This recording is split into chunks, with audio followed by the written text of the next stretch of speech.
That's right. Yo, they responded. Dear Diego, I just gave a fan $50 because they told me they were from Vietnam and they proved it by pulling out Vietnamese cash. But the cash they showed me had the number 100,000 on it. So I was like, dang, that's a big number. How much is that in US dollars? And they said it was like $5. So I gave them 50 to make them a millionaire in Vietnam.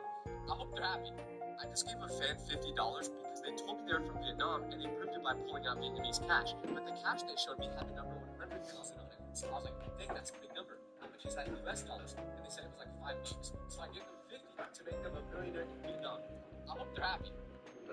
Do you mind if I sit here? Yeah, sure. Well, yeah, no, this guy, he just sat there. Yeah, he's sort of I don't know. Yeah, there's a microphone too. Hey, you probably don't know this, but I understand everything you're saying because I speak English. Yeah, I know you speak English, guys. Sit down and... Right. Of course. Sorry, I speak so many languages sometimes I forget what I'm saying. I thought that was Spanish, honestly. You thought that English was Spanish? Sorry, no hablo español. No, I don't know.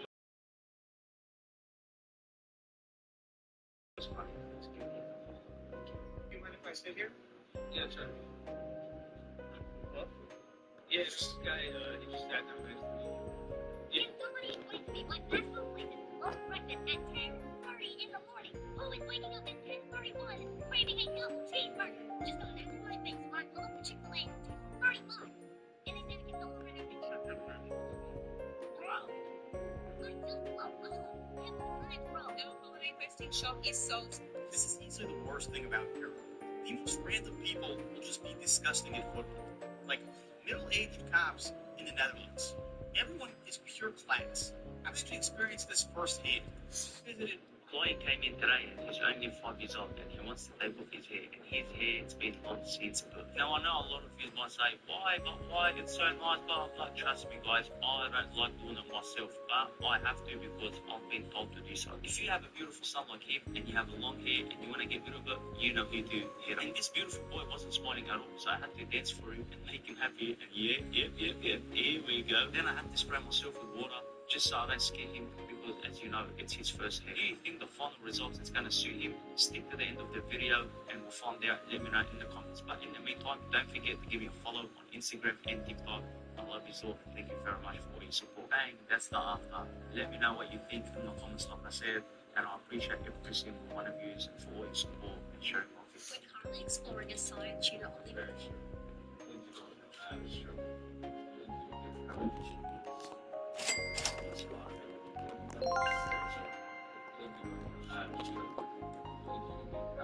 We will find out who the masked man was at the end of Survivor Series War Games tonight on Monday Night Raw, and let's try and figure out who it is. The first theory, no pun intended, is Austin Theory, because he is someone that has been speculated to join the Vision for the last few months. Reports have come out that he was supposed to be in the War Games match, but Jacob Fatu's injury got in the way of that, and that's why Cody Rhodes and McIntyre got involved. I know it's an easy choice, might not be the most fun possibility, but it does make the most sense that it'd be Austin Theory. Chris Jericho is another wrestler that has been thrown around as to who could be the masked man, and to that I say no. Because if you think a 50-something-year-old Chris Jericho is climbing that cage as fast as he did and jump as high as he did for that curb stomp, forget about a retirement tour. WWE better sign him to a 10 to 15-year deal. Because Chris Jericho's career is nowhere near from over if he was the one that climbed that cage as quick as he did. It's a fun theory because we all know he's going to come back, but it's not him. Since the Vision was formed a few months ago, fans have been pushing for someone like Ethan Page to join the group, and as much as I would like to see that, I don't think it makes much sense to do that.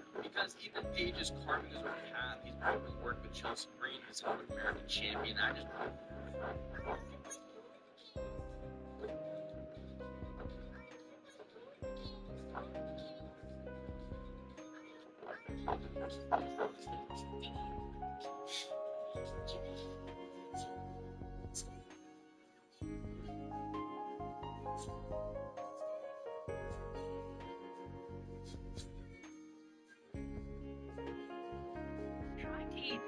I'll see.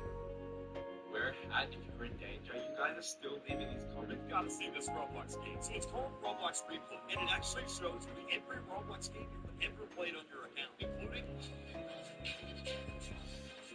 I've beaten my girlfriend's brother at a game when I would normally let him win, to prove a point. So I've been dating Jenna for like 8 months now, and I spend a decent amount of time at her place. Her little brother Tyler is 12, and he's always been into gaming. First time I met him, he challenged me to Call of Duty, and I figured, hey, he's a kid, I'll go easy on him. Let him get some kills, let him win. He was pumped about it, and it became our thing whenever I came over. I'd show up on Friday nights, and Tyler would drag me to the living room with his Xbox controller already in hand. We'd play maybe 3 or 4 rounds, and I'd let him win most of them. Sometimes I'd win one just so it didn't look totally obvious, but I kept it close. The kid would talk trash the whole time like he was some pro gamer, and I'd just laugh it off. Last week I came over and Tyler had 2 of his buddies there. They were in his room with the door half open, and I walked past to use the bathroom. That's when I heard him going off about me. He was telling his friends how trash I was at games. Said I was so bad at Call of Duty that I had to be mentally challenged or something. Actually, he said the R word like 3 times. Then he said Jenna must be an idiot for dating someone who sucks that bad at video games. His friends were dying laughing. One of them said something like, bro, how do you lose to someone that bad? And Tyler goes, I don't know, man, he's just that terrible. They kept cracking up about it. I stood there in the hallway for a second, just processing what I'd heard. This kid, who I'd been nice to for months, was trashing me to his friends, using me as a joke. I didn't say anything right then. Just went to the bathroom and came back out. About 20 minutes later, Tyler and his friends came into the living room. I was sitting on the couch with Jenna watching some show. Tyler saw me and goes, hey, you want to play some games, buddy? All polite and friendly to my face. His 2 friends were standing behind him, and I could see them trying not to laugh. They knew what was up. I looked at Tyler and said, yeah, sure, let's run it. We loaded into Call of Duty, and his friend sat on the other couch to watch. Tyler picked his usual setup, and we started a 1 versus 1 match. As soon as the game started, I stopped holding back. I rushed his spawn point and dropped him in like 5 seconds. He respawned, and I got him again. Then again. Tyler started getting frustrated. He was pressing buttons harder and leaning forward on the couch. His friends had stopped, quick-scoped him from across the map, threw a grenade that landed right at his feet, knifed him. I've beaten my... Can I also get a shave here? Yes. Then shave them. I cannot believe we are already starting our back to school shop. The only way Henny and I sneak to our back. Okay, ready? Yeah. Get a buzz cut. What? Get a buzz cut. Sarah, got me a bus. Get a buzz cut.